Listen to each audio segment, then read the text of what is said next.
খেলাধুলাটা মনে রাখবেন, এটা দেশ গড়ার কাজে।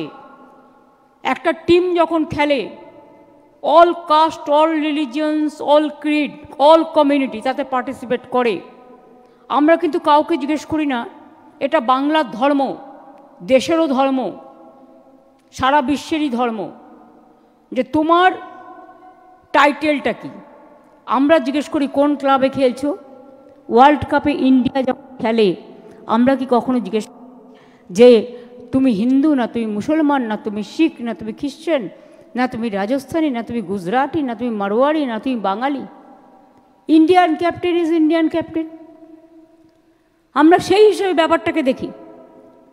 সৌরভ গাঙ্গুলি যখন ক্যাপ্টেন ছিল ইন্ডিয়ার, তখন আমরা তাকে অবশ্যই বাংলা হিসেবে গর্ববোধ করতাম, কিন্তু সেই সময়টা কি সে ইন্ডিয়ার ক্যাপ্টেন ছিল না?